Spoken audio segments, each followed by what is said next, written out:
Buenas tardes, mi nombre es Constanza Rivera y en esta ocasión yo les voy a hablar acerca del constructivismo. Iniciaremos con sus orígenes.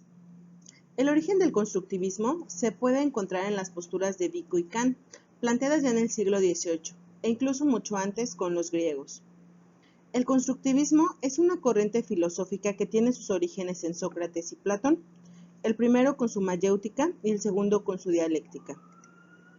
Piaget, considerado el padre del constructivismo, haciendo referencia a la parte genética, mientras Vygotsky con el aprendizaje social del sujeto. Ausubel planteaba el aprendizaje significativo. Los rasgos más destacados en la fundamentación filosófica del constructivismo los podemos encontrar en el principio de la interacción del hombre con el medio, en el principio de la experiencia previa como condicionadora del conocimiento a construir, el principio de elaboración de sentido en el mundo de la experiencia, el principio de organización activa y el principio de adaptación funcional entre el conocimiento y la realidad. De acuerdo al informe de la Comisión Internacional para la Educación del siglo XXI, los 4 pilares para la educación son aprender a saber o conocer, aprender a ser y aprender a convivir, por lo que el concepto de competencia comienza a tomar auge. En los modelos educativos actuales se plantea una educación basada en competencias a partir de un fenómeno holístico que hace énfasis en el desarrollo constructivo de habilidades y destrezas de los estudiantes. Está caracterizado porque se centra en el estudiante y sostiene que una construcción de su propio conocimiento va a desarrollarlo día a día. También postula que el ser humano construye el conocimiento a partir de los que ya posee. El constructivismo plantea la formación de conocimiento, citándose en el interior del sujeto, con los procesos cognitivos, de forma que nos permita ver la realidad por la cual está condicionada, las características físicas, las sociales, las culturales e incluso económicas y políticas del sujeto, que está aprendiendo. En este paradigma, el ser humano deja de ser un receptor pasivo. Se sostiene que lo que se conoce es el producto de la actividad cognitiva experiencial y subjetiva del sujeto, dando como resultado el conocimiento altamente dependiente del sujeto, de su actividad y de su contexto en donde éste lo genera. Podemos identificar varios constructivismos en psicología, y particularmente en psicología de la educación, con distintas implicaciones educativas y diferencias entre ellos. Iniciamos con el constructivismo cognitivo, que nace bajo la metáfora de que la mente es como una computadora, aunque en las últimas décadas se ha dejado de lado esta metáfora y se ha aproximado a posturas más cercanas de la condición. Existen tres vertientes que lo apoyan. La primera, la teoría de la asimilación de Ausubel, la teoría de los esquemas y la teoría del aprendizaje estratégicos, las cuales buscan promover en los alumnos la toma de conciencia de lo que se ha aprendido y de los procesos que requieren para autorregularse, y de esa forma poder conseguir el aprendizaje. Posteriormente tenemos el constructivismo psicogenético piagetiano.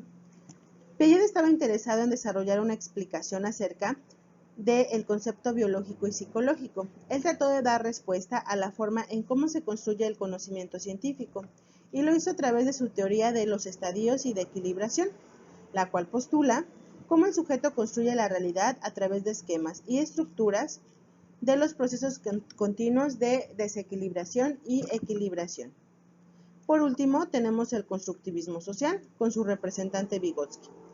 Él intentó articular una explicación de la génesis de los procesos psicológicos y de la conciencia, utilizando la dimensión sociohistórica y cultural. Es una auténtica participación en el contexto cultural donde el sujeto logra desenvolverse y apropiarse de saberes culturales al tiempo que logra una mayor participación dentro del contexto.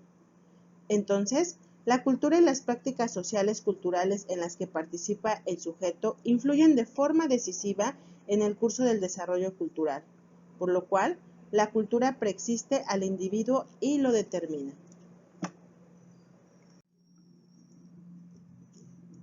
El constructivismo educativo propone un proceso de enseñanza dinámico, participativo e interactivo, donde el individuo construye nuevas ideas o conceptos basados en su experiencia previa.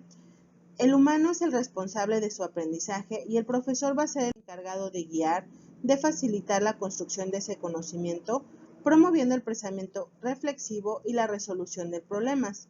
Entonces, el docente es capaz de propiciar que el alumno cuestione, que se fomente el diálogo con la relación bilateral y horizontal y alimenta la curiosidad del estudiante a través de estrategias didácticas. Estimula la iniciativa y también la autonomía. El aprendizaje es el recorrido del conocimiento desde la percepción sensorial y selectiva al procesamiento de asimilación, según el interés personal y la acomodación de la nueva experiencia en concordancia con lo que ya se sabe. Es el proceso de incorporación con el que vamos formando nuestro conocimiento. Y en definitiva, la concepción constructivista asume que en la escuela los alumnos aprenden y se desarrollan en medida en que pueden construir significados que estén de acuerdo con los contenidos curriculares escolares. Por lo tanto, la concepción constructivista ofrece al docente un marco para analizar, meditar y fundamentar muchas de las decisiones que toma para planificar y definir el proceso de enseñanza. La corriente constructivista permite al docente corregir o cambiar el ritmo de los acontecimientos durante el proceso de aprendizaje de sus alumnos, con el fin de ofrecerles una educación de calidad, de atender a la diversidad de sus alumnos y de favorecer el bienestar y desarrollo general de los alumnos en todas sus dimensiones, social, personal y cognitiva, buscando la igualdad de oportunidades entre los alumnos.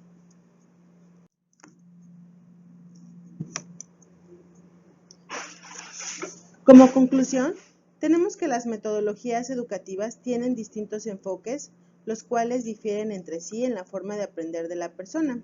Sin embargo, dependiendo de la situación, se pueden utilizar conceptos de una u otra metodología.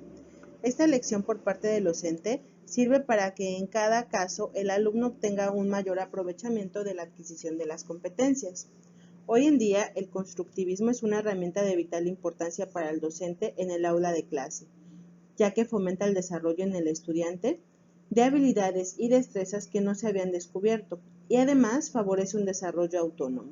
Sin embargo, considero que hay otras teorías implicadas también en el aprendizaje escolar, como por ejemplo, debemos aprender de memoria algunas fechas de historia, los nombres de los elementos químicos, la sucesión de los meses, el nombre de los números, y ningún esfuerzo intelectual podría conducir a su descubrimiento por sí solo.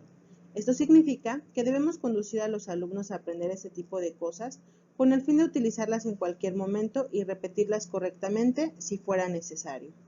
Considero que es importante implementar este tipo de paradigma, el constructivismo, en conjunto con el desarrollo de competencias. Por un lado, el constructivismo centrado en la construcción del conocimiento y por otro, las competencias, empleando el conocimiento para el dominio de tareas, contenidos, destrezas y procedimientos para dar soluciones y transferir experiencias, organizando, decidiendo y asumiendo responsabilidades. Gracias.